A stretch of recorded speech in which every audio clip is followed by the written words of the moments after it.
Пожар проще предупредить, чем потушить. Эта известная фраза не теряет актуальности, особенно в отношении пожарной безопасности в детских учреждениях. Отправляя ребенка в школу или любое другое образовательное учреждение, родители обычно спокойны и уверены в его безопасности. Но детская любознательность или какие-либо другие факторы могут привести к неприятным, мягко говоря, последствиям. Ученики и педагоги проводят большую часть времени в школах, поэтому им необходимо знать и соблюдать правила пожарной безопасности, говорят специалисты.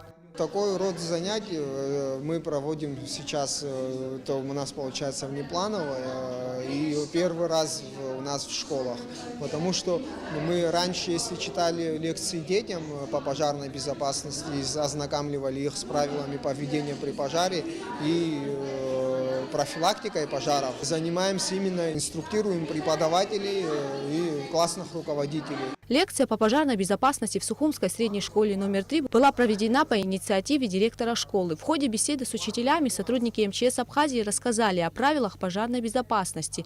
Также был проведен инструктаж по правильной эксплуатации электрических приборов. За ширмой ломается стеклышко и срабатывает пожарная сигнализация. Места расположения телефона, все указано в плане эвакуации.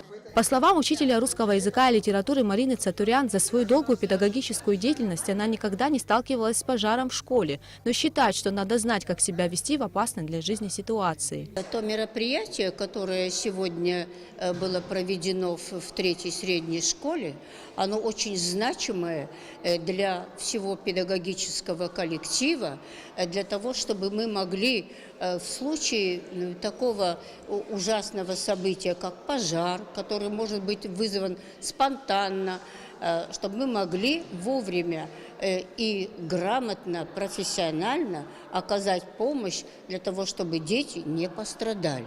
Стоит отметить, что такие мероприятия будут проводиться во всех столичных школах, а следующая лекция пройдет в этой же школе уже вместе с учащимися.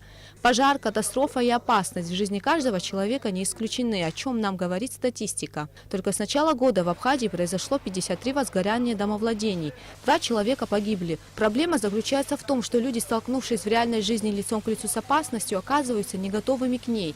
И очень важно в удобной и понятной форме научить увидеть потенциальные угрозы и уметь предотвращать ее. Гугут Саварданя, Степан Мартиросян, Абхазское телевидение.